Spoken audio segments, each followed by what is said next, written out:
Hello. Hello and welcome everyone to the last series of the three GRC Connects on multi-drug systems. Well, good morning to people in America, good afternoon Europe, and good evening Asia.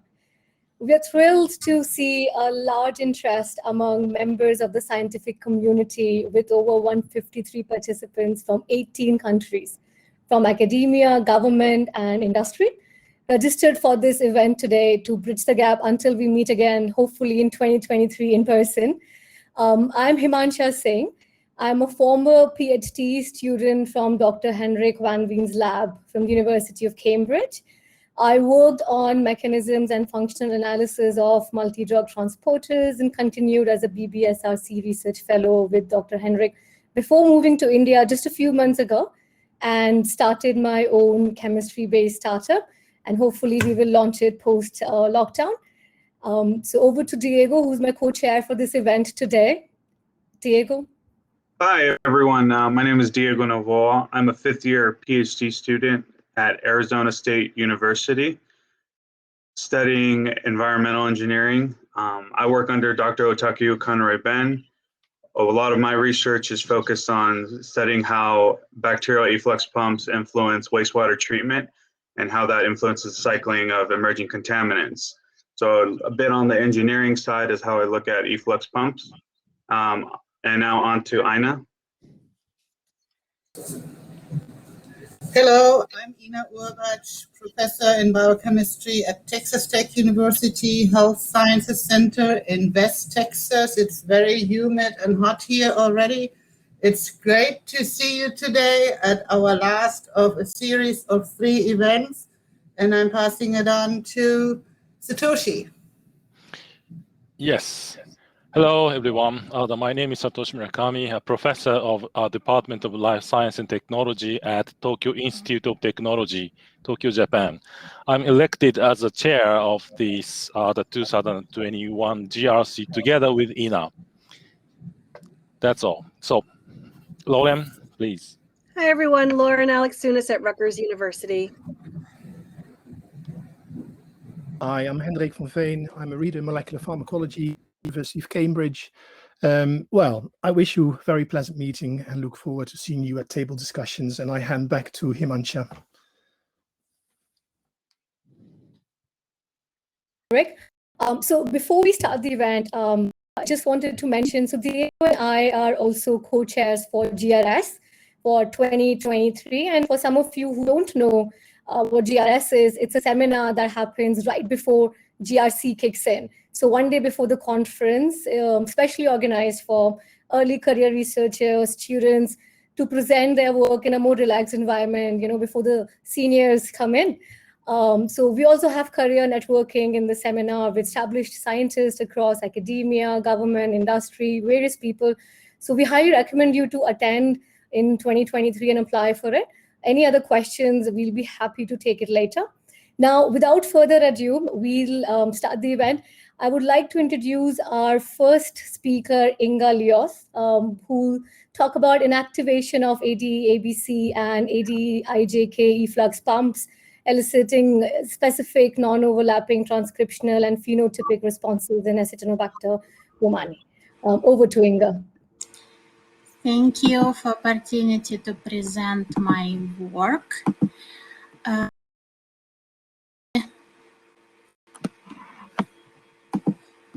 Talking about Acinetobacter baumannii today. It's a gram-negative coccobacillus that can cause a broad range of severe infections, including soft tissue and skin infection, urinary tract infections, and most significantly, ventilator-associated pneumonia and bloodstream infections. Multi-drug resistant strains of Acinetobacter baumannii present a serious clinical challenge. Mechanisms of resistance include changes in outer membranes, proteins, drug target modifications, enzymes such as beta-lactamases, and the expression of efflux pump. In particular, RND transporters create an efficient permeability barrier for antibiotics. They are unique, spanning inner membrane, periplasm, and outer membrane, and consist of membrane fusion protein, multi-drug transporter, and outer membrane channel. At least 3 RND pumps, AD, ABC, IJK, and FGH, are encoded in the Acinetobacter baumannii genome. They reported to contribute to antibiotic resistance in clinical isolates.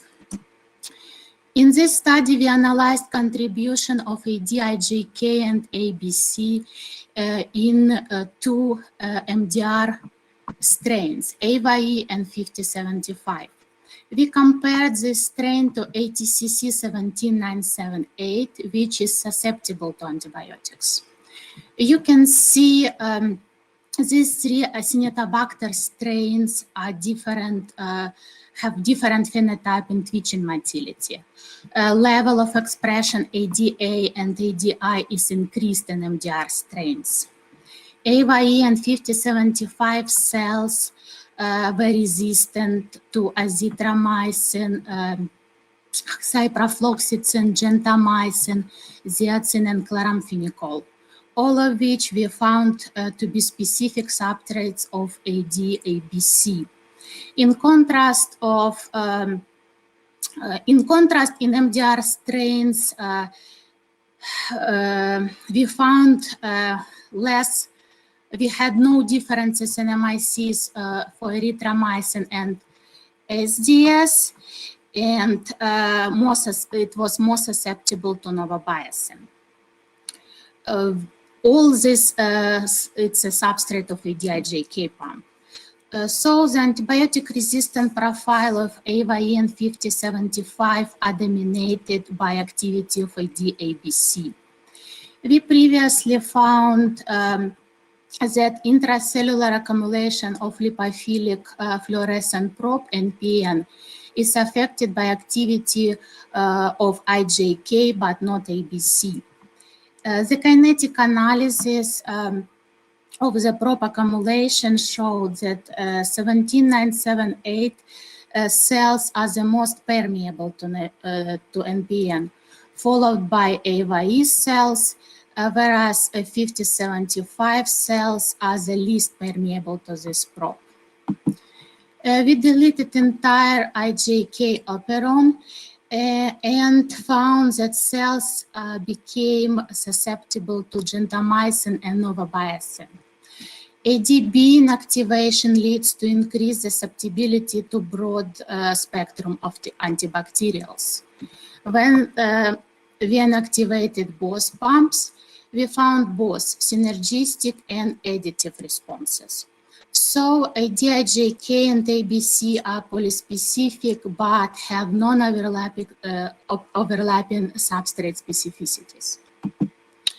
Efflux pump inactivation leads also to specific non-overlapping changes in gene expression as determined by RNA sequencing. A cluster analysis of measured mRNA levels showed that 4 strains are separated in 3 groups. The distinction between the groups was based on inactivation of ADB, PC1, and by inactivation of AD-IJK, PC2.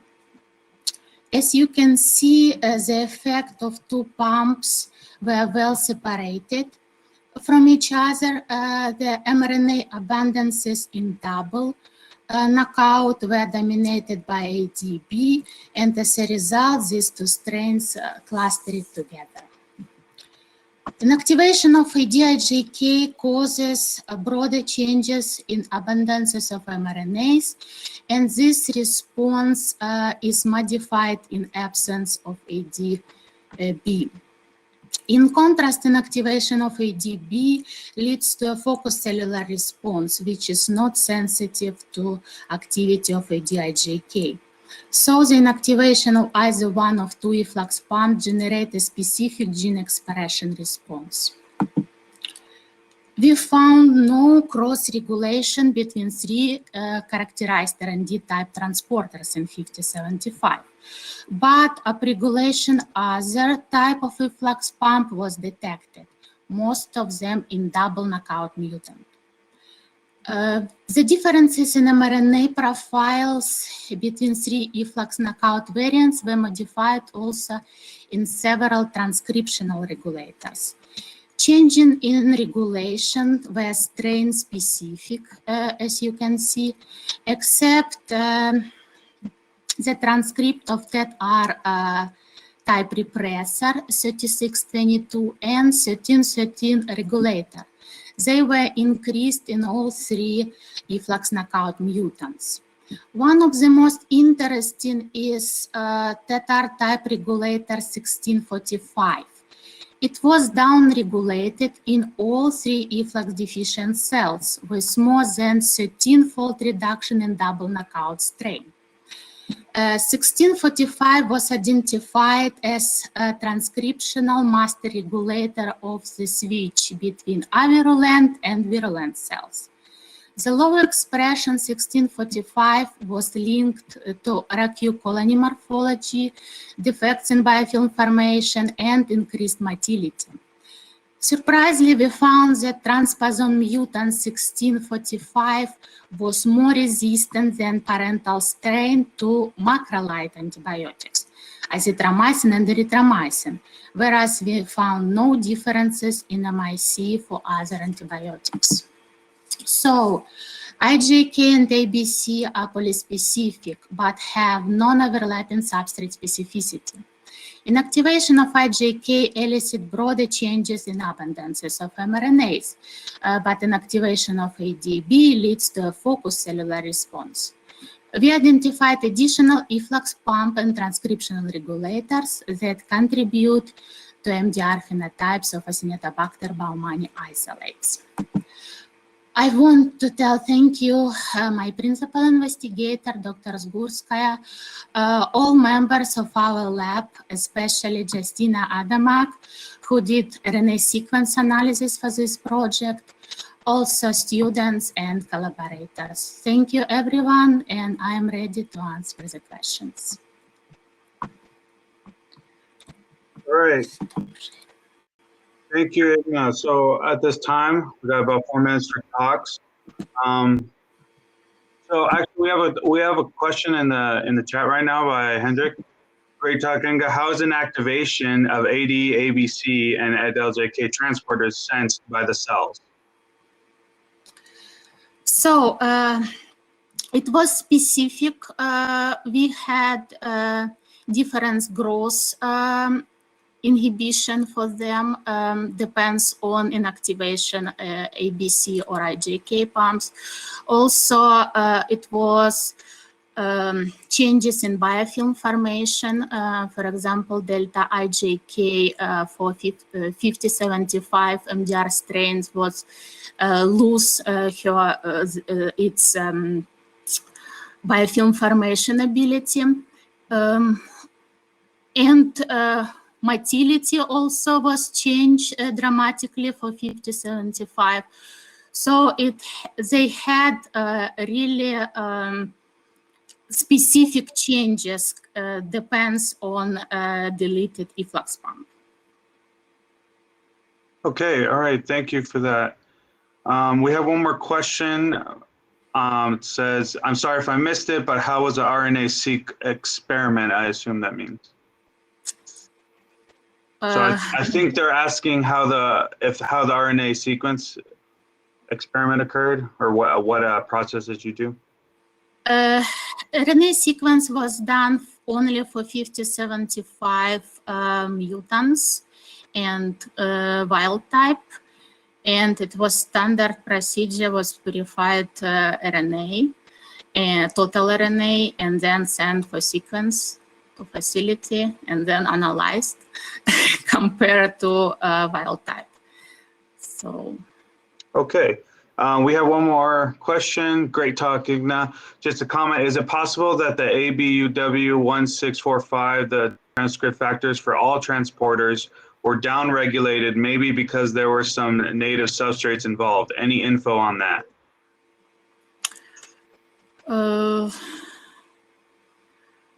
I'm not sure in this because it was downregulated compared to wild type. So in wild type, we didn't see any downregulation. And maybe native substrate involved, but it's regulator. It's not an efflux pump. And we found when we use transposon mutation in this gene, MIC for macrolides was increased compared to wild type cells. So it's interesting, maybe it's regulated additional pump and that cause a macrolides resistance, downregulation, I mean. Okay, all right. It was a great talk. Thank you very much, Inga. I think that's it. For now, we're wrapping up. We don't have that much time left. So with that, I'd like to go ahead and introduce the next speaker. So the next speaker will be Kamil Nassal, who will be speaking the presentation on cryo-EM structures reveal distinct mechanisms of inhibition of the human multi-drug transporter ABCB1. Thank you, Diego. Can you hear me well?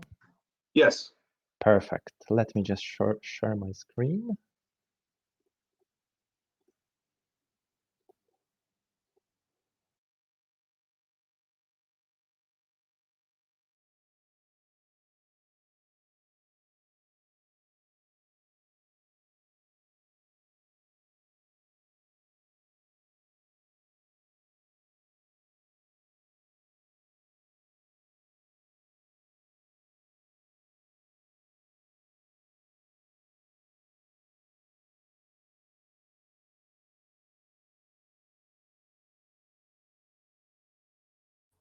Hi, Kamil. I apologize for interrupting you. I can't seem to hear you. Can you go back inside of Remo quickly? And Yeah. okay, I can hear. Can you hear me now? 1, 2, 3. Yes. Can you go back into the presentation and retry again? Yes. Can you hear me now? Okay, I can hear you now. I do apologize. You can continue. Yes, I'm sorry for some technical Not- problems. Yes, so maybe I will repeat what I said. That thank you for the opportunity to be part of multi-drug Efflux system 2021 at GRC Connect conference. And today it is my pleasure to present you results from my doctoral project under the supervision of Professor Kaspar Locher at ETH Zurich. And it is my pleasure to show you cryo-EM structures of human multi-drug resistance transporter ABCB1 that reveal distinct mechanisms of inhibition of the transporter. So at the beginning, few words about the transporter. ABCB1, aka P-glycoprotein or MDR1, is a transporter membrane protein that protects tissues from toxic substances by extruding a wide spectrum of xenobiotic compounds outside the cell. It also reduces uptake of orally administered drugs as well as limits the delivery of therapeutics into the blood-brain barrier. Unfortunately, the same protein is overexpressed in some tumors in human body, and therefore it contributes to multi-drug resistance. So in our project, we decided to select some of these xenobiotic compounds and test them and its interaction with ABCB1 structurally and functionally. So from substrates, we selected vincristine, vinblastine, and taxol. And from inhibitors, we focus on third-generation modulators, alacridar, taricudar, and zusukadar. We applied single-particle cryo-EM to determine high-resolution structures of human ABCB1 in complex with Fab fragment of monoclonal inhibitory antibody MRK16. At the beginning, we did it in drug-free state. It means that in the absence of any drug. We determined the structure at 3.9 angstrom resolution. In the next step, we combined this complex with selected drugs. first with vincristine, a substrate, and with 3 inhibitors, alacridar, toricidar, and zosukadar. All structures yielded resolution between 3 and 4 angstrom, and together with previously published structure, ABCB1 bound to UIC2 FAB, bound to Taxol, we were able to reveal quite intriguing features inside the central cavity of the transporter. So when we look closer to the central cavity of this all structures, we can see that there is one molecule of substrate bound within the central cavity of substrate, vincristine or Taxol. We can also see that there are 2 molecules of inhibitors bound within the central cavity, alacridar, toricidar, zosukadar. What is also worth to mention here is actually based on EM density map displayed on these figures, that EM density map assigned to inhibitors is well ordered in comparison to substrate EM density that is less well ordered. It indicates that inhibitors bind more rigid than substrate. When we look closer to the central cavity, we can see that vincristine, Taxol substrates fully occupy the binding pocket, while alacridar, toricidar, and zosukadar extend from the binding pocket towards the part of the transporter that connects the binding pocket and the cytosolic part of the cell. We named this part of the transporter access tunnel, and we came to the conclusion that as long as one or more molecule fit fully within the binding pocket, the transporter is able to convert to outward open conformation and extrude the molecule outside the cell. If a molecule or molecules extend from the binding pocket towards the access tunnel, this transition is not possible anymore, and the transport reaction is stopped. We believe that the access tunnel is a key feature where small molecules can selectively modulate the transporter. We were also interested in functional analysis of our data, and that's why we tested ATPase activity of nanodisk reconstituted ABCB1 in the presence of each selected drug at varying concentrations. It is not surprising that inhibitors, zosukadar, alacridar, and toricidar, decrease ATPase activity. Vinblastine and Taxol substrates do not really significantly alter the activity. However, vincristine molecule seem to decrease ATPase activity at high concentrations. The formal moiety attached to the nitrogen at the indole group of the molecule distinguishes the molecule from the vinblastine compound. So when we look closer at vincristine bound structure based on EM density, we can see the interaction between formal moiety of vincristine and the side chain of the residue 990 glutamine. We hypothesize that these moieties transiently form a covalent bond based on intermediate state of the aldehyde-amide condensation reaction. Such interaction can alter the architecture of the binding pocket and prevent the transporter from converting to outward open conformation, therefore explaining the inhibitory effect of the of vincristine at high concentration. And with this, I would like to conclude and actually leave a very simple message to you that as long as a molecule or molecules fully occupy the binding pocket, they act as substrates. If the molecule or molecules extend from the binding pocket towards the access tunnel, they act as inhibitors.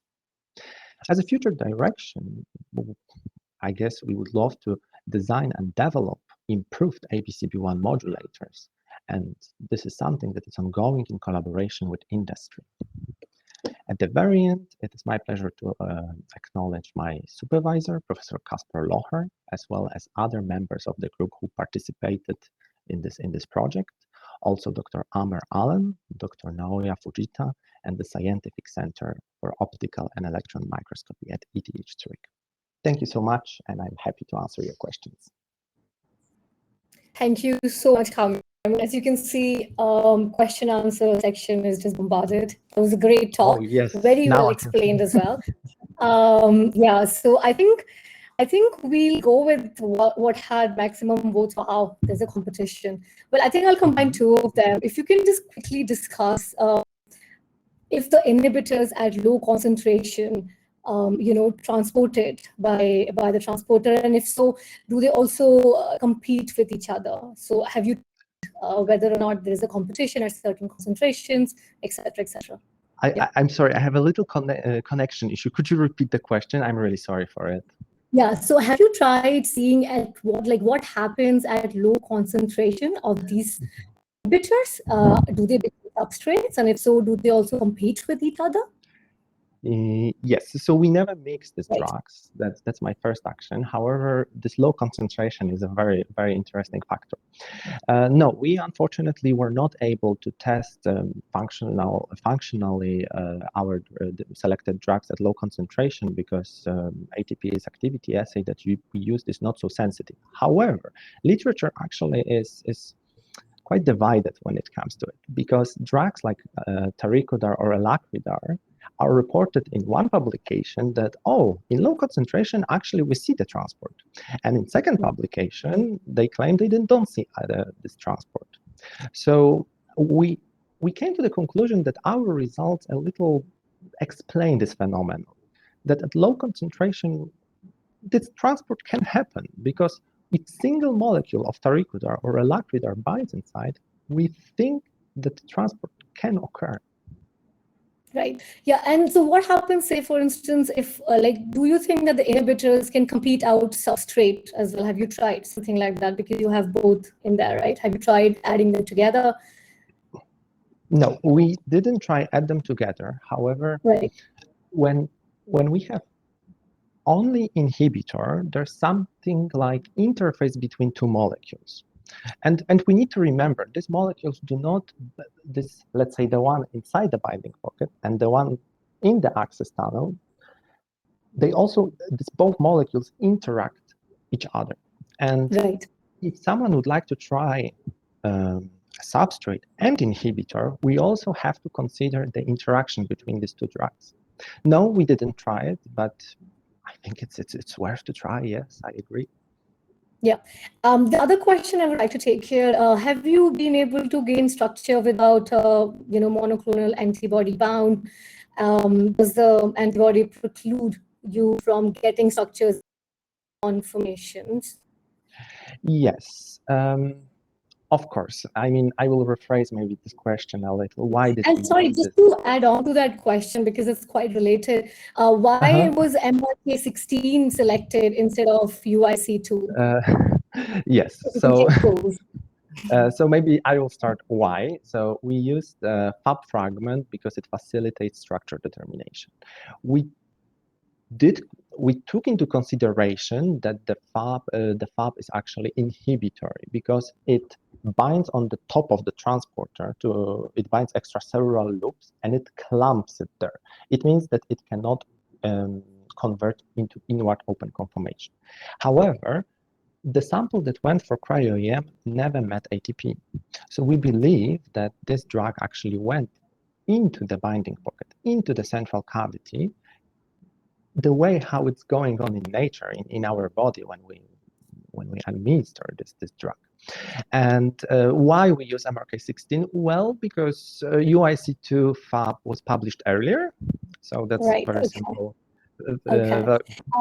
Yeah, sorry, I would like to cut you now because we don't have much time, but everybody guys know there are too many questions. Please take them up later during a working session. There's a table dedicated to Kamil. With this, I would like to thank you so much, Kamil. Thank you so much. Thank you so much. Yeah.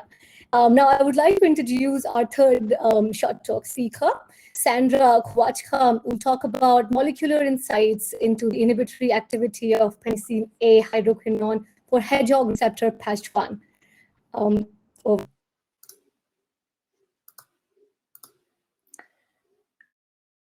Okay. Good afternoon, everyone. So, can you see my screen? Do you hear me?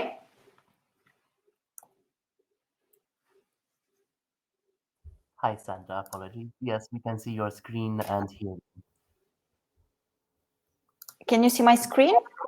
You just need to do your screen again because you closed it. Can you share again, please? Okay, I'm seeing your...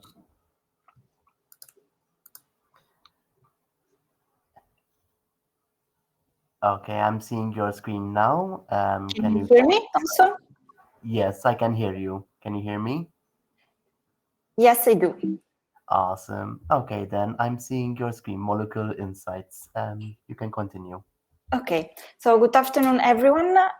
Thank you for the introduction. I'm very happy to be here today to present my recent work on human Hitchcock receptor PACH1 inhibition. So first of all, let's start with a little introduction and let's get a little bit familiar with this protein. PACH1 is part of the Hitchcock-Zenneling pathway, which is involved in embryogenesis and tissue differentiation in adults.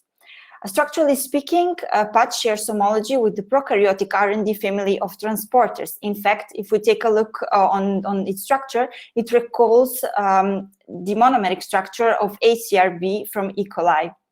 And exactly for the other members of the family, the multi-drug efflux activity of PACH is proton-driven. This is especially interesting in tumors when we can find a strong pH gradient due to the high glucose consumption. So this makes the drug efflux activity of PACH specific for cancer cells.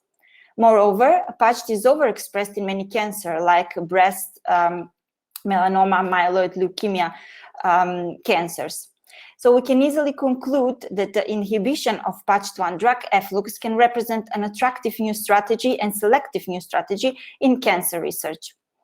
The first inhibitor of PACH has been discovered nearly 5 years ago and is the penicillin hydroquinone, or PAH. This compound is a natural compound extracted from marine sponges, and it's able to increase the chemotherapeutic cytotoxicity in vitro and in vivo by inhibiting PACH drug efflux.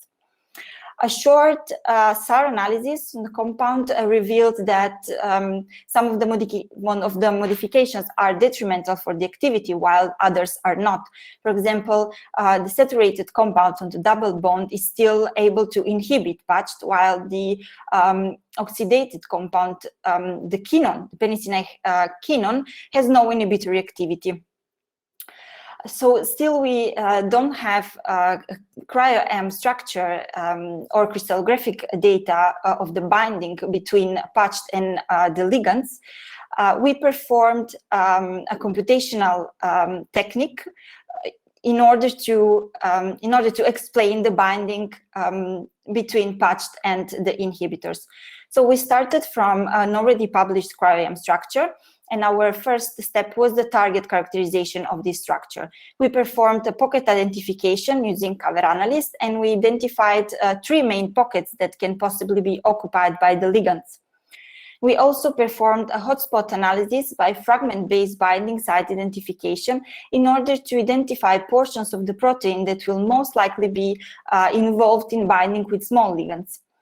And we concluded that the analysis and the imported residues that we got from the hotspot analysis were actually included in the pocket delimitation. So then we went further and we submitted 8 compounds. The E and the Z and S and R isomers of the compounds I have previously showed on my slides. We submitted them to 1 microsecond long all-atom MD simulations in order to explore the conformational space explored by these ligands in water solution. What we concluded is that for the active compounds, you see only 2 of them in the slide, but the same can be concluded also for the other 2. We see that for the biggest time of the simulation, they were able to assume an open cylindric conformation in which the 2 aromatic rings were far away from each other. This was measured by the pi-pi interaction that you see don't occur in this case. While for the inactive compounds, we see that they established pi-pi interaction and they are found in a closed spheric conformation. We performed the clustering on the MD trajectories in order to have 10 representative structures of the conformation explored by the ligands during the simulation, and to use them in our next step, which was the blind ensemble docking. So we performed an extensive blind docking campaign using one structure of patched and the 10 cluster representatives per ligand coming from our previous step. We submitted these complexes to 20 runs using Autodoc Vina. In the end, we ended up with around 200 binding poses, and we decided to represent them rather than binding modes to centers of mass of each binding pose. So the spheres that you see on the slides are the centers of mass of the binding poses of our ligands. The color of the centers of mass of the spheres is according to the binding energy. So in red, we have the high affinity binding poses, while in blue, we have the low affinity binding poses. We then went further and we wanted to couple these results with the cluster population for every cluster representative that we got from our previous step. And we decided to represent the bigger the spheres, the most populated the cluster is. So with this representation, we concluded that for the active compounds, which is one representative is the EPAH, the high affinity binding poses belong to high populated cluster, meaning that this conformation was largely explored during the MD simulation. While for the inactive compounds, and here we have as an example the EPA, the low affinity binding poses actually belong to the highly populated clusters, meaning that the high affinity binding poses were actually not so frequently explored by the ligand in simulation in the water solution.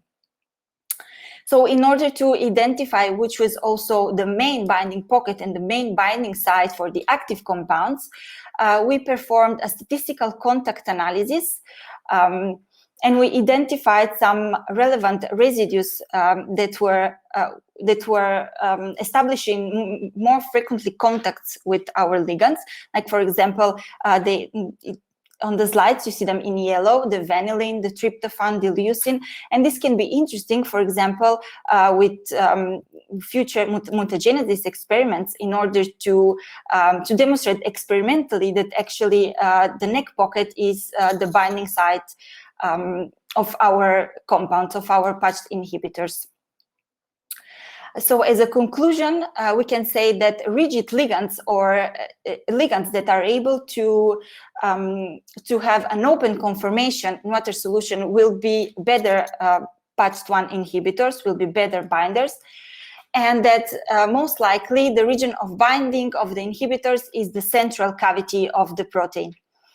And I would like to stress that all of this information that we were able to extract were actually extracted also by the conformation that was assumed by the ligands in water solution. So the importance to couple an MD to our docking protocol in this case was very relevant.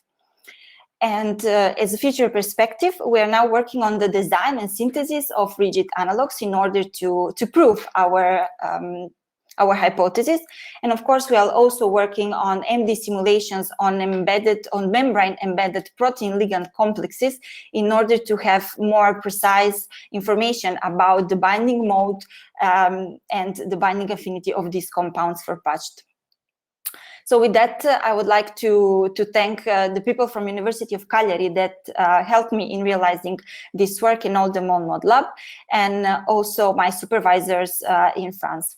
Thank you all for your attention and for the opportunity to present my work, and I'm now open to questions. All right, thank you, Sandra. Looks like we've got a few questions already coming in, so I'll start with the most voted ones. Is it possible to get different results if you change protonation states of the residues in the binding pockets? So at this point, I think that in this study is actually I don't think that we will have actually different informations. Maybe this would be more important, for example, during an MD simulation of the complexes of patched and the ligands, in which is very important the protonation state, especially this is especially true that patch drug efflux is proton driven. So of course the protonation state of some of the residues is crucial in this case. But during the docking campaign, this might not be so relevant. Okay, thank you. Another question with the most upvotes. Are your inhibitory compounds selected for patch 1 over other efflux pumps, such as ABC1 or ABCG2 in the Hedgehog? Okay, the compounds have not been tested for other efflux pumps. So we have performed studies only on cells expressing patched 1. So for the moment, we don't know if they might have inhibitory activity also for other efflux pumps. Thank you. The next question with the upvotes. Which force field was used to generate topology of these ligands and run MD? We use the Amber GFF force field to run our MD simulations. So these are MD simulations of only the ligand in water solution, when we had also ions, KCl ions. And the next question we've got, well, we have a comment. There did not seem to be any protonable residues present in the binding pocket. I'm not sure about that. Well, okay. And the next question is, which force field was used to? Oh, we already did that one. Yeah. Okay. Let's see. Oh, everything keeps changing. Sorry. Have E and Z conformations the same inhibition effect? Yes, they have the same inhibition effect. In fact, and they also have the same behavior in water solution. So that's what we also wanted to demonstrate with our simulations, because experimentally it has been shown that the mixture of E and Z and or only the E stereoisomer have actually the same activity, the same inhibitory activity for patched.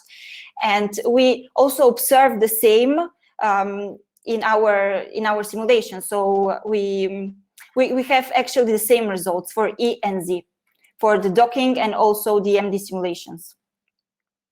Another big question that came in with a lot of votes. Did you try to subject known substrates, the doxorubicin, for example, to the MD and docking analysis? No, we didn't do this for the moment, but it's actually, it can be actually something interesting to do. So for the moment, we focused only on the inhibitors, because in my project, because this is actually the project of my PhD thesis, so to develop more active inhibitors for patched 1. So that's why we focused our study at this stage only on the inhibitors and not on the substrates of efflux. Because doxorubicin is one of the efflux compounds, so it's one of the substrates of patched actually. All right. Thank you very much, Sandra, for that presentation. There are a few more questions, but again, you can see Sandra at the table afterwards. So with that, I'd like to begin introducing the next speaker. Thank you very much. Thank you. Okay, so the next speaker is named Barry Liang. They will be speaking about photochemical modulation of ATP binding cassette drug transporters. Great, thank you. Could you guys see my screen and hear me well? Yeah, I can see your screen. I can hear you, Barry. Great, awesome, thank you. Hi, everyone. It is my pleasure to present my work at the Multi-Drug Efflux System GRC Connects. My name is Barry Liang, and I am a fourth-year PhD student at the University of Maryland and the National Cancer Institute. And today I will talk about a unique strategy that uses light to modulate ATP binding cassette drug transporters. But as we all know, ATP binding cassette drug transporters, or ABC drug transporters, are these transmembrane domains that efflux drugs out of the cells. And particularly ABCD1 and ABCG2 are the two key members of these transport family that are responsible for chemoresistance in cancers. And in addition to tumors, they also express in normal tissues, therefore protecting us from any toxic insults.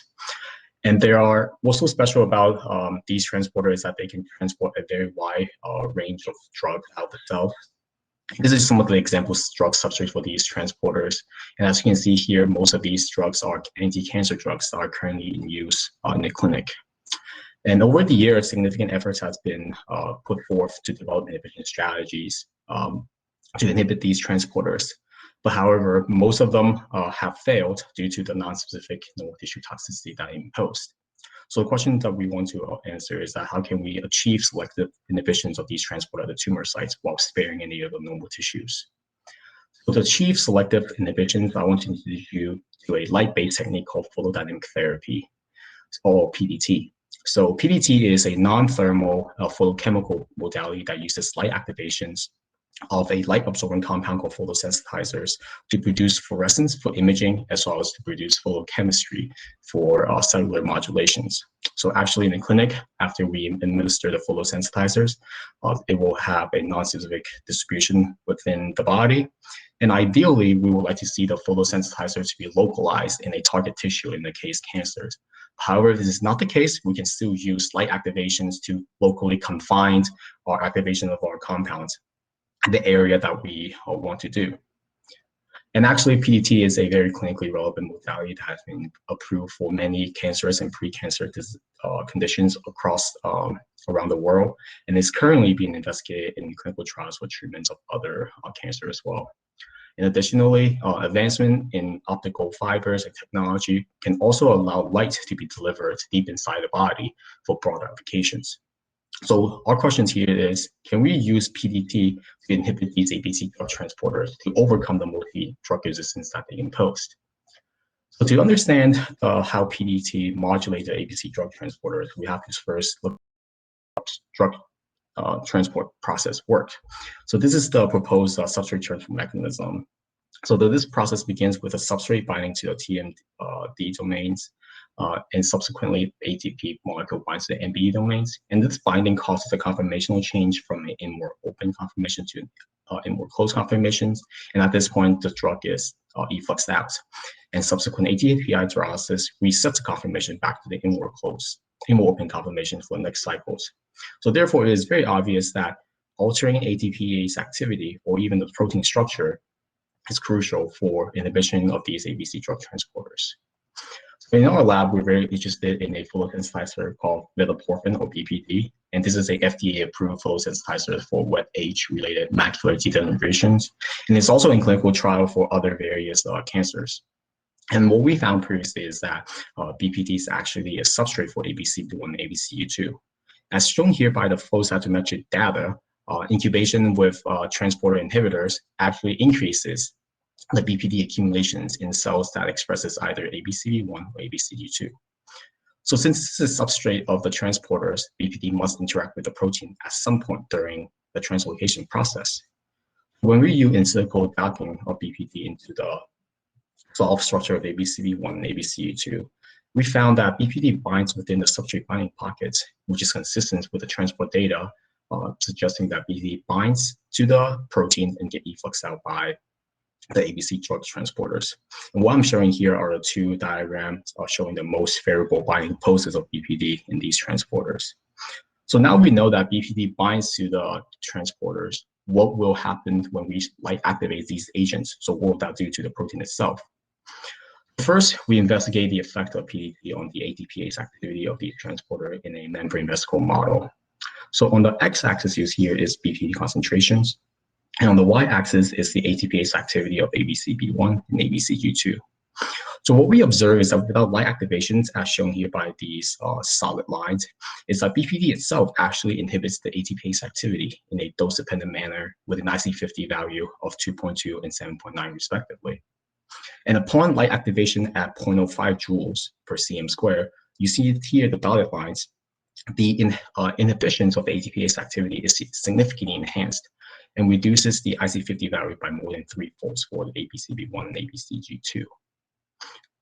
Next, we want to look at how does the photochemical effect changes the protein integrities of these ABC drug transporters. It's been proposed that PDT can actually cross-link the proteins. So here what we did is that in the SDS page, this is the positions of where the ABCB1 and ABCB2 should be. And in lane A, there's no treatment where no BPD or no light is introduced. Lane B and C is showing light alone at 5 joules or BPD alone at 20 micromolar.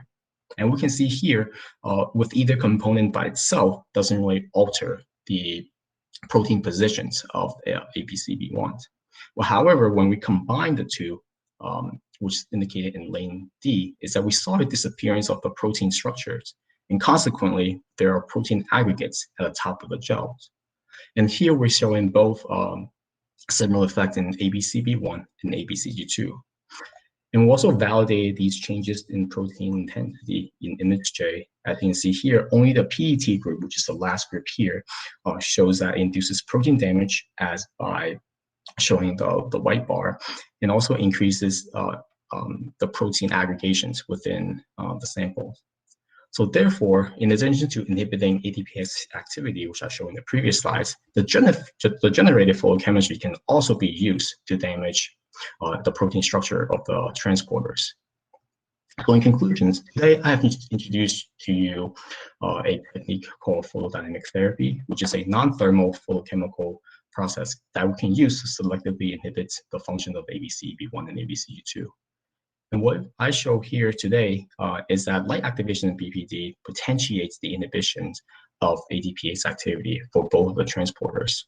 And furthermore, it also induces protein aggregations, which blocks the functions of both ABCB1 and ABCB2. And to conclude, I would like to thank my advisors, Dr. Joe Huang and Dr. Suresh Bukar, for their guidance for my throughout my PhD work, and also our collaborator for their inputs, and the lab members from both the UMD lab as well as the NCI lab for their support. And I would like to also thank my funding sources to support my research. And with that, thank you all for listening to my talk, and I'm happy to take any questions.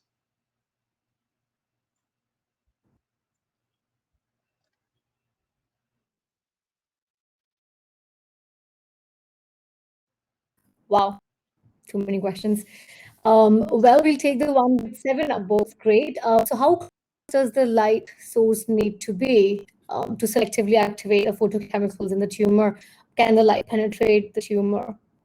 Yes, so actually, we use the light activations near the red light, so using the light activation wavelength S690. And red light has been shown to have a relatively deep light penetrations up to 1 centimeters. And what we found is that the PET effect can also be reached beyond that centimeter mark.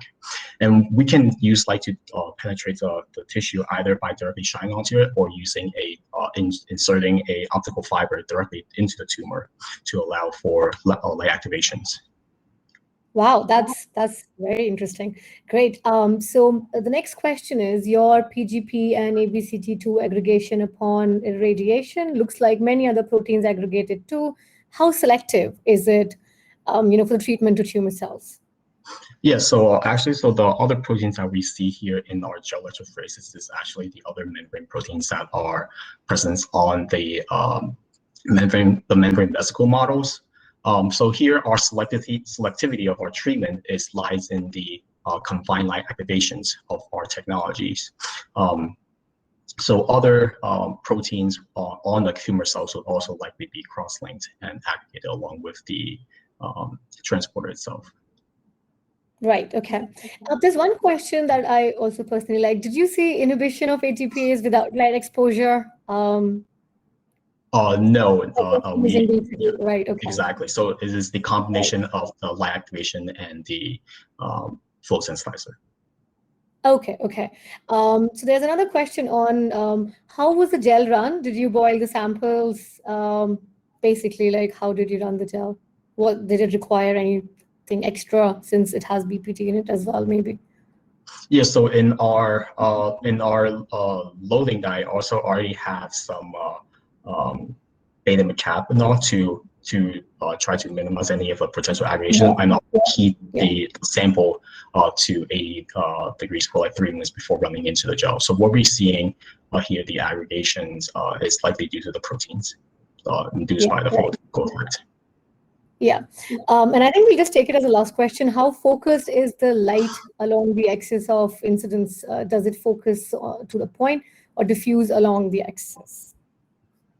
I guess let me get the question clear. So yes, so the light activations will depending on the optical fiber that we use, it will also have so if you have a fiber that's inserting into a tumor, and the light will diffuse through around surrounding where the fiber is. So it's not like a very focused pinpoint.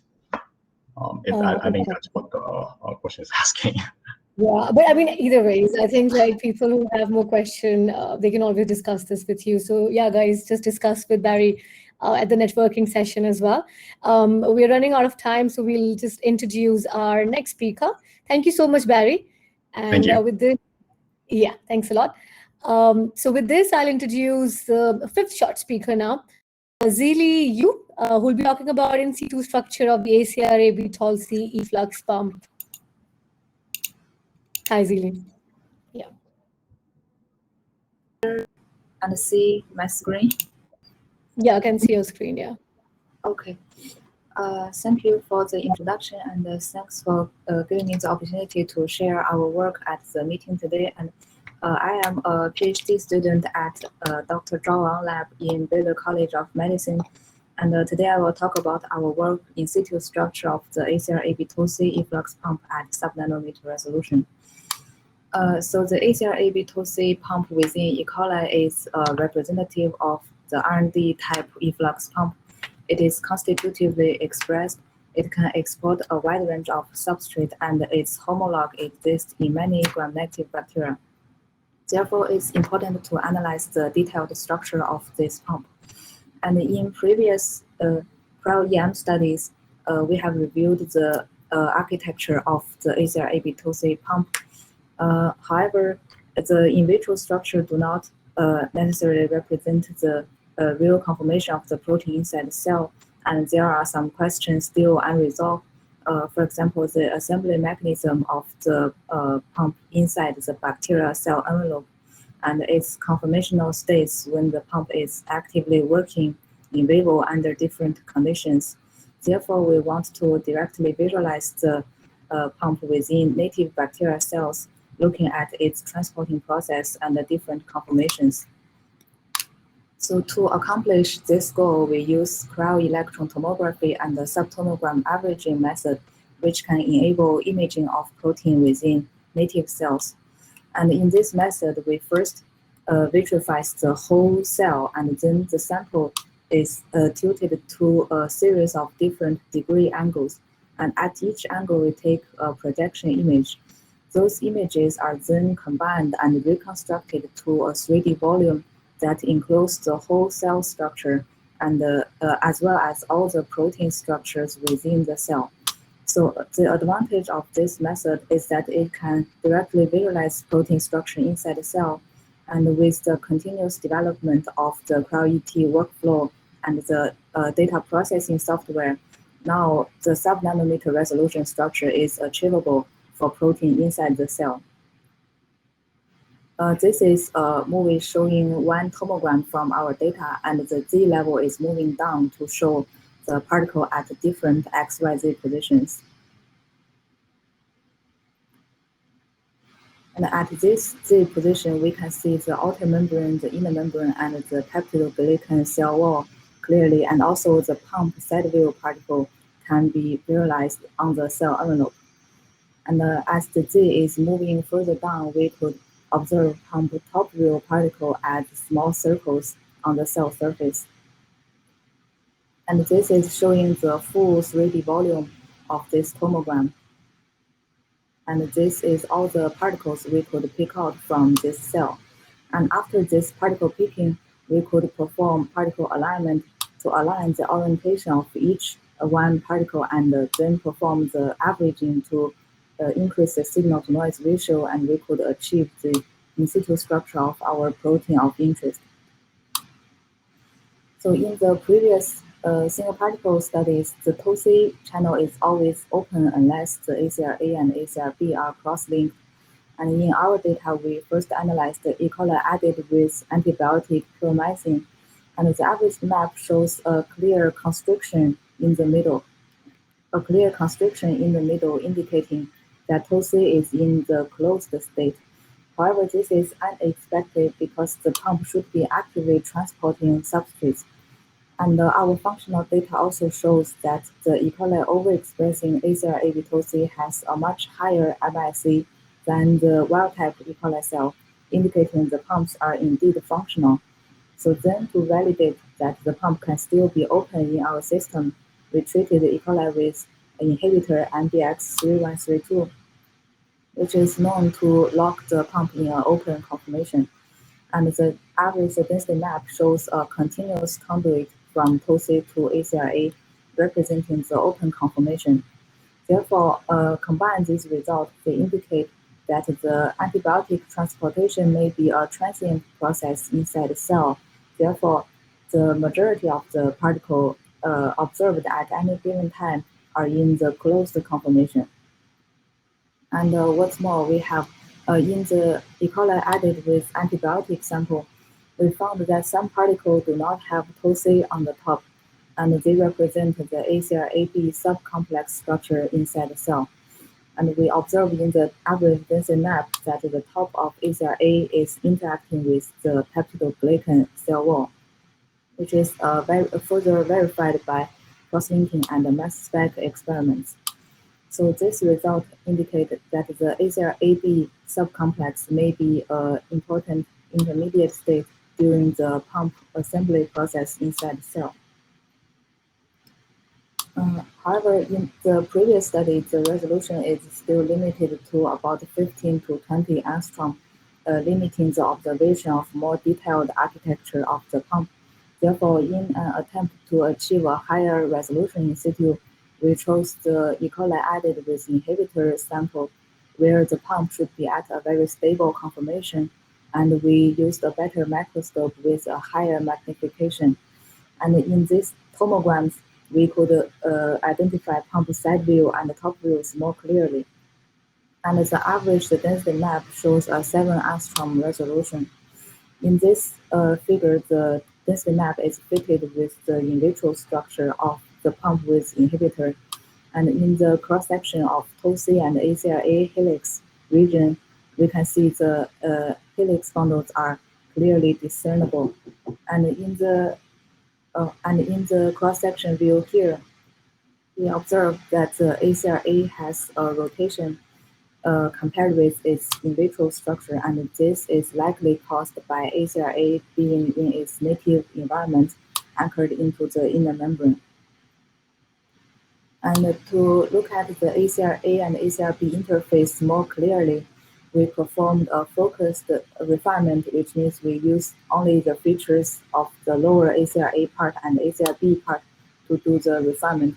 And we achieved this density map, which shows a clear threefold symmetry, and the two ACRA protomer has different interaction with ACRB. Here I'm showing the side view of the two ACRA protomer. The ACRA protomer 1 closely follows the groove of one ACRB and interacts with the PC1 and PC2 domain, and is inserted into the inner membrane. And the ACRA protomer 2 interact with this ACRB's PC2 domain and another ACRB's PN2 domain, and it is connected to the PC2 domain of this ACRB. In the previous in vitro structures, the ACRA terminal do not exist. Therefore, this is the first time we realized the ACRA protomer 1 inner membrane anchor and the connection of protomer 2 to the PC2 subdomain. And the PC2 subdomain actually has the largest conformational change during the substrate transportation. This is showing a superimposition of the three different ACRB conformation, and it shows the PC2 domain has the largest variation. Therefore, by combining with all the previous knowledge and our current finding, we envision a working model that the conformational change in ACRB is transmitted by ACRA to the bottom of TOC and controls the open close of the TOC channel. So in summary, we have visualized the ACRA-AB bipartite subcomplex in vivo, which is indicating an assembly intermediate state. And we realized that the open and closed conformation of the ACR-B2C pump in vivo. And finally, we proposed that ACRA may be a key component that transmits conformational change in ACR-B2C when substrate is being actively transported. And finally, thanks to our lab members and the cryo-EM facility for collecting the data, and thanks to our collaborators and all the funding resources. And thank you. I can take any questions. All right, thank you, Zaylee. We got a few questions already going on here, so let's go ahead and jump right to it. Starting with the one with the most upvotes. Why do protein densities stand out from lipids, even in the tomograms? Are they much denser in assembly? Okay, stand out from lipid. I think. So the question was, why do protein densities stand out from lipid, even in the tomograms? Are they much denser in the assembly than the bilayer?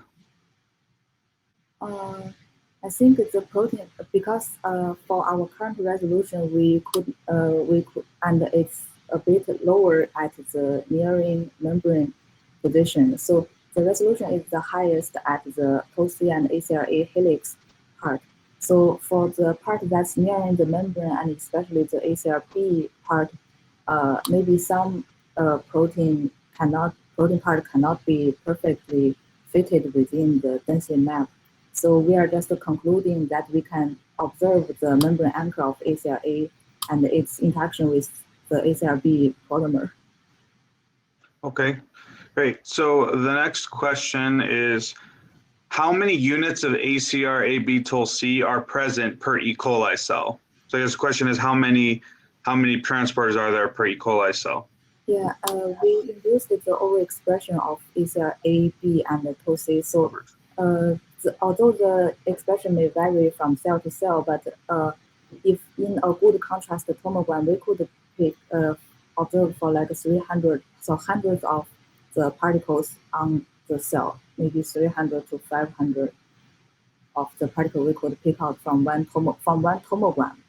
That's part of the cell that we are imaging. Okay, great. And another question is, what was the proportion of ACR-AB subcomplexes compared to the tripartite complexes? What is the proportion of subcomplex? Compared to the tripartite complexes? The different shape, we did observe that this appears slightly different because in the subcomplex, the ACRA chamber seems to be like a bit smaller than in the fully assembled pump. So yeah, we did propose that maybe when ACRA and B subcomplex are existing alone in the cell envelope, its conformation is a bit different to the tripartite pump. And the PG may help to interact with ACR-AB subcomplex and stabilize it. And it may help to recruit the TOC to form a full pump. All right. We've got time for probably one more question. Oh, actually, we should probably just start wrapping up. So if you'd like to talk to Zillia again, she'll have her own table at the end of this. So thank you very much, Zillia, for the presentation. And with that, I'd like to begin to introduce our next speaker. Our next speaker is going to be Stephanie Rashka, who will be presenting in vitro characterization of the ABC transporter PDR5 reconstituted into liposomes.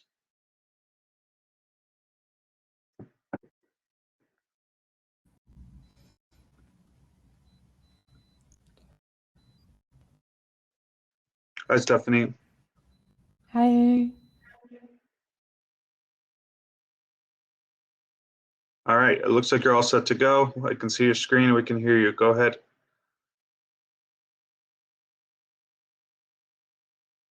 Hold on, Stephanie, I can't hear you anymore. Let's see. It's cutting in and out. Oh, we're having connection problems. Let's see.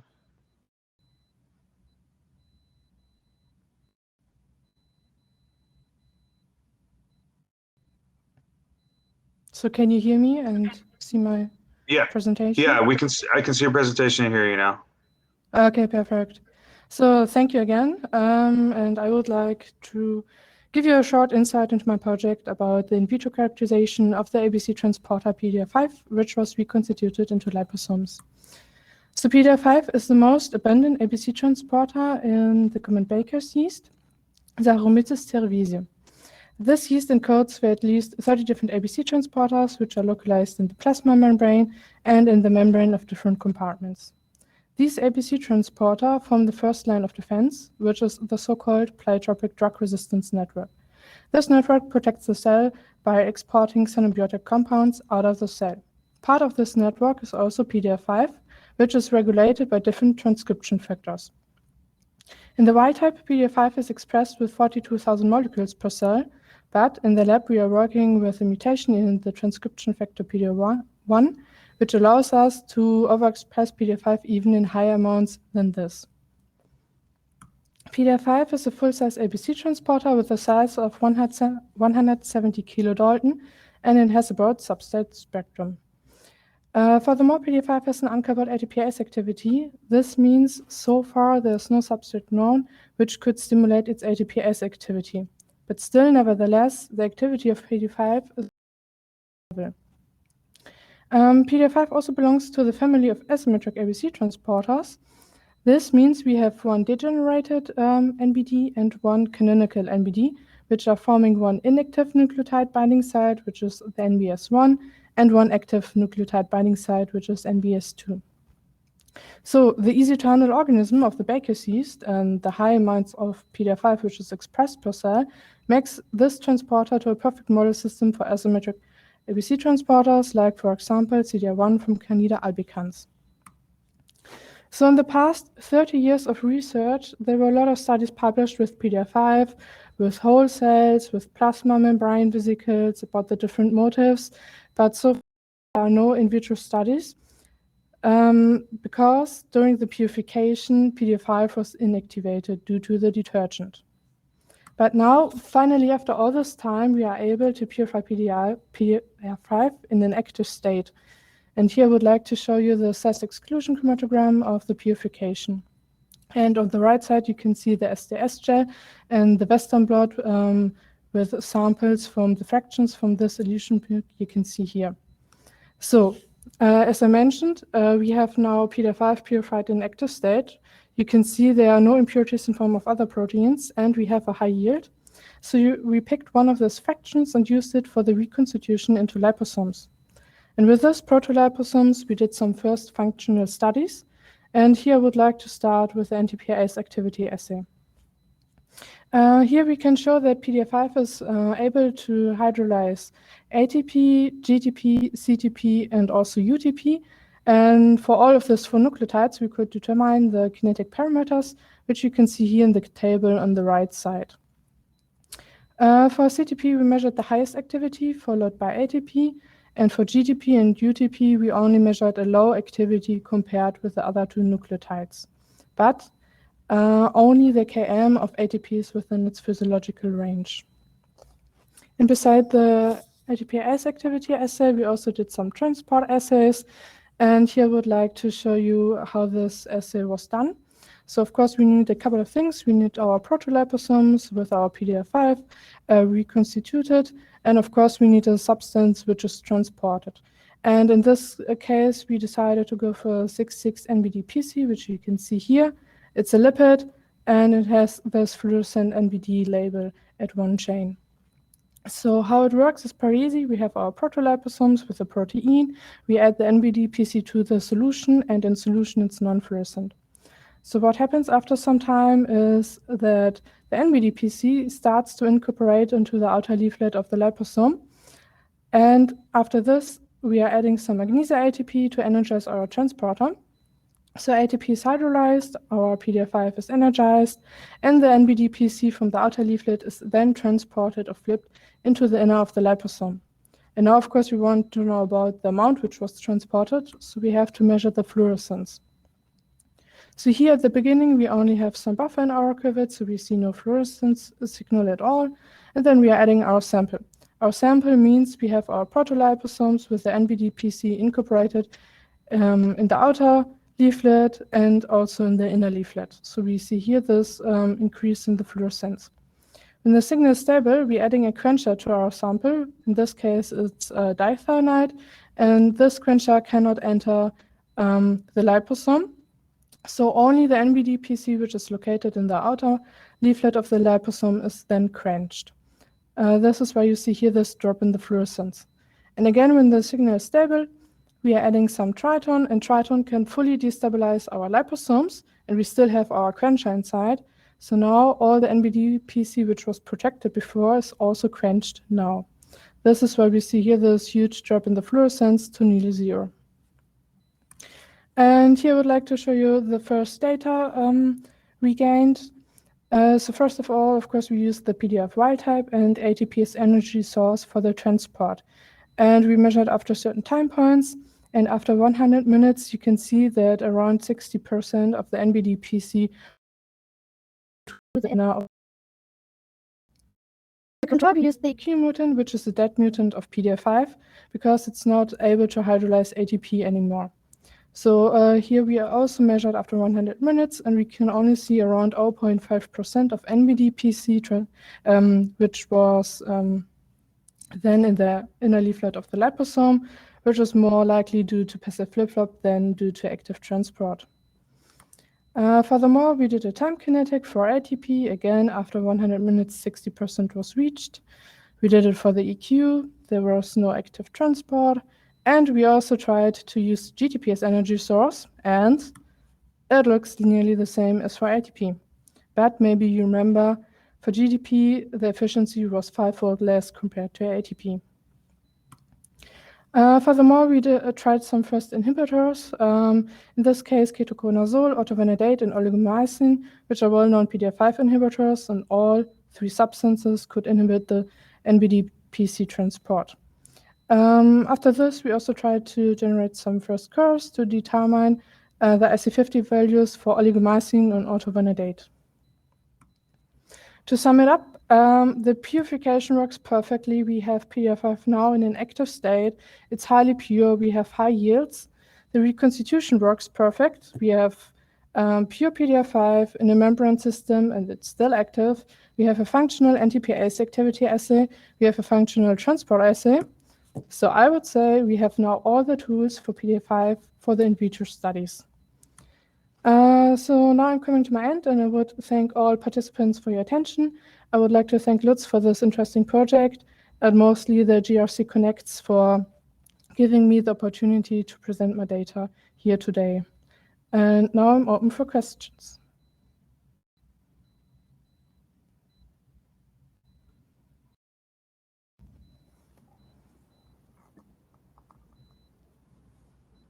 Thank you, Stephanie. Thank you so much. I had some connection issues, but on and off. That was a good presentation. I see there are too many questions. We'll take with the first one, what was the most important trick to purify PDR5 in an active state? Yeah, it was a long time until we could really purify it in active state, and the only trick was the choice of the detergent. Since we had then the correct... what detergent did you use? In this case, it's a trans-PCC alpha maltoside. And with this, we could gain functional PF5. Right. Thank you. So given that the transporter refluxes over 600 compounds, how does it maintain selectivity for compounds? Is there a common motive?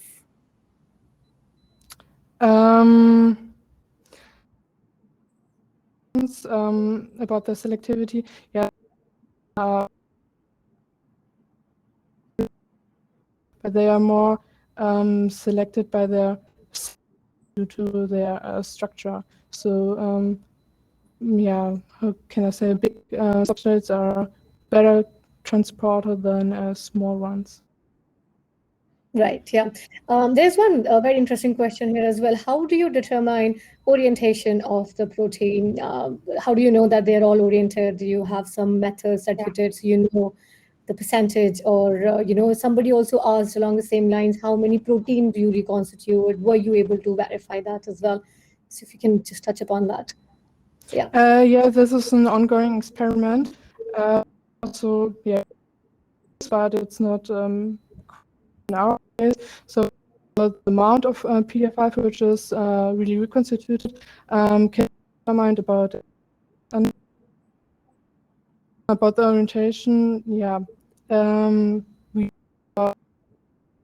detected the his tag, cutting off. So the his tag at the end terminus, which is outside, can then be cut off. But in our case, it was trying to fix this problem, and then we can determine the orientation. Right, yeah. There's one method question. We'll take that. You see a rather large quench upon addition of deuterium. Do you have any guidelines how to successfully reconstitute an assay transport function? So the question is how this reconstitution works. So you see a quench upon adding dithiotriotin. Do you have any guidelines how you successfully reconstitute? Because there's a lot of quench apparently. So, how do you successfully reconstitute assay transport function? How would you also optimize it? I guess the point is about the lipids you use for the liposomes.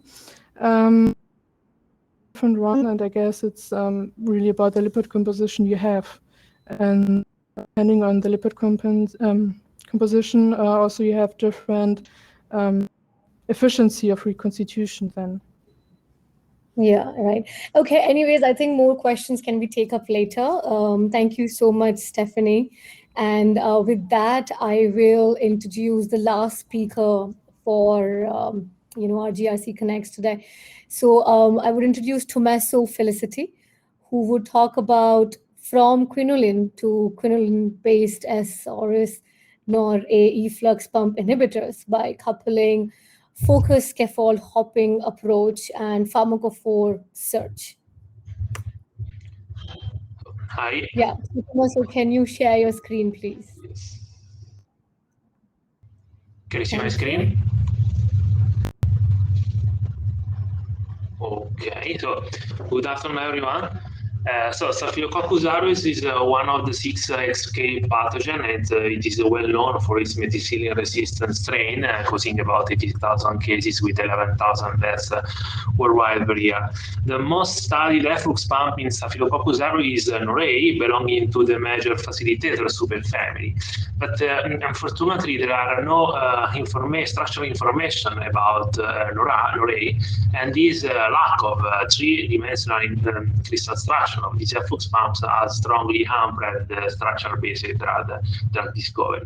So over the years, starting from this flavon derivative, we identify the quinoline nucleus as the best scaffold, as one of the best scaffolds to synthesize and obtain some derivatives having a potent Norei inhibition activity after different cycle of medicinal chemistry optimization that led us to identify this hit compound 1 having a potent inhibition of Norei efflux pump as demonstrated by ethidium bromide efflux inhibition assays towards the 1199B strain overexpressing Norei efflux pump. And this compound was also able to synergize with ciprofloxacin by reducing its MIC by 8-fold at very low concentration. In addition, this compound was also showed also a good selectivity index because showed high CC50 values towards human cells, and so demonstrating its a promising activity. But in parallel to this classical medicinal chemistry approach, we also started a parallel program in order to overcome the lack of the Norei crystal structure. So for this reason, we tried to build the pharmacophore models to identify new Norei inhibitors. So to do that, we grouped all active compounds in literature able to inhibit ethidium bromide efflux against the Staphylococcus aureus 1199B strain overexpressing Norrea efflux pumps. Once collected these active compounds, we used them to build two different pharmacophore models, each one having 4 different key features. Then we used these models to virtually screen the whole non-antibiotic FDA-approved therapy library by using these both models, and we identified 7 drugs as potential Norrea efflux pump inhibitors. After biologic evaluation, we observed that 3 of them showed a good inhibition of ethidium bromide efflux, as in particular nicardipine showed an excellent synergistic activity with ciprofloxacin at low concentration against 1199B strains overexpressing Norrea efflux pump. So in this work that I am presenting, we coupled both the medicinal chemistry approach with the pharmacophore-based protocol. Indeed, starting from our in-house quinoline derivatives, we decided to retain different substituents in the C2 position and in the C4 position, and we decided to change the quinoline scaffold by performing a scaffold hopping approach. So we replaced the quinoline scaffold with a lot of different scaffolds coming from approved drugs in order to build a scaffold hopping set that is a virtual library. Then we used this virtual library and performed a pharmacophore-based virtual screening. And after visual inspection, we obtained 9 virtual leads as potential Norrea inhibitors. Then we decided to synthesize for each virtual leads a pair of derivatives retaining or the ethylamino chain from the quinoline derivative 9 or the piperidine alkyl chain from the lead compound 1. These 18 derivatives were then tested to evaluate MIC values against 2 different Staphylococcus aureus strains, the wild type 1199 and Norrea overexpressing 1199B also harboring a mutation of the fluoroquinolone target. Only compounds not having low MIC values were then advanced towards synergistic assays at a single concentration with scalar concentration of ciprofloxacin towards both strains. Interestingly, we observed quinazoline core as the best scaffold to yield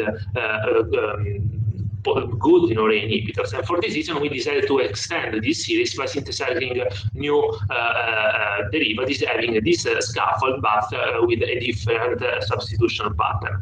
So all these compounds were then tested by checkerboard assay with ciprofloxacin against the 1199B strain and towards also the wild type 1199 strain. So 2 compounds showed best results having high MIC values and at the same time a good synergistic activity with ciprofloxacin at very low concentration, only against the Norrea overexpressing strain 1199B. Indeed, both compounds showed just a low synergistic activity with ciprofloxacin against the 1199 strains having a wild type, being a wild type strain and having just a low basal expression of efflux pumps.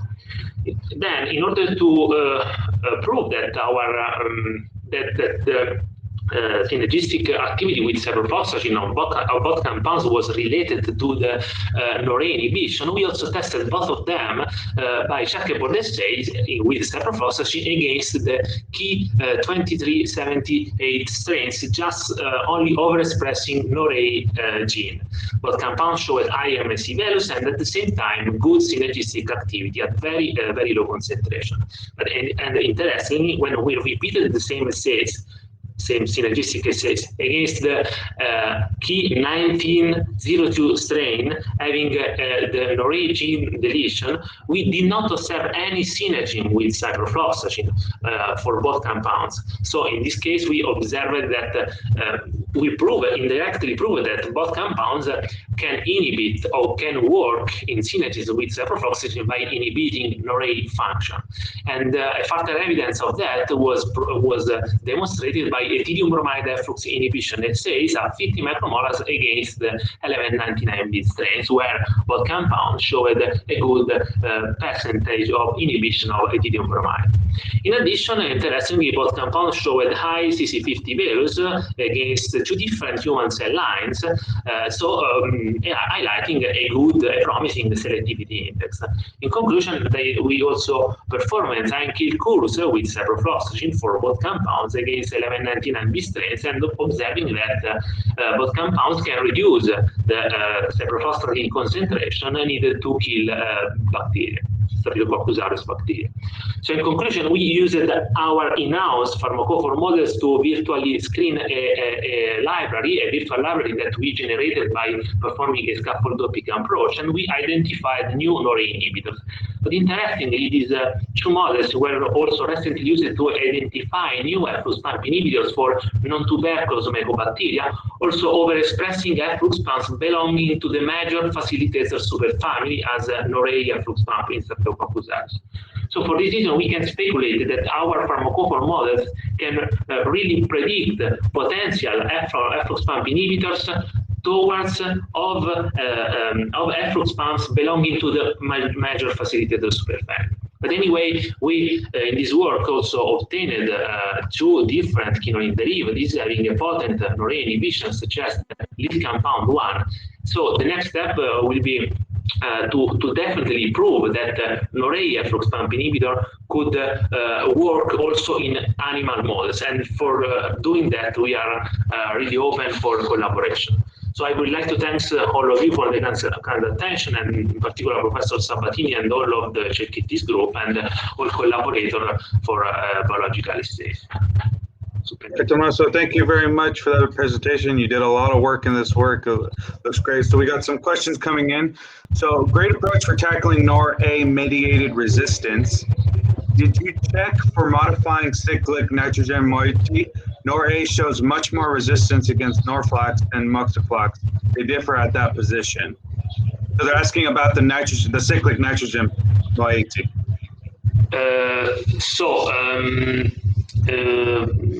Ciprofloxacin is norfloxacin is extruded by NORA efflux pump in a similar way to ciprofloxacin. So for this reason, I think that our NORA efflux pump inhibitor can work at the same way. Both in combination with ciprofloxacin and norfloxacin. So modification of the nitrogen, we have performed the modification of the nitrogen, and we have found best combination to obtain best inhibitors. All right. So we have a question here more so about procedural. So you're talking why toxicity was tested to 6.25 micromolar, while the compounds were tested in a checkerboard assay at a concentrations of 12.5 and 50 micromolar. Okay, so we performed synergistic assays at 12.5 microgram milliliter just to exclude,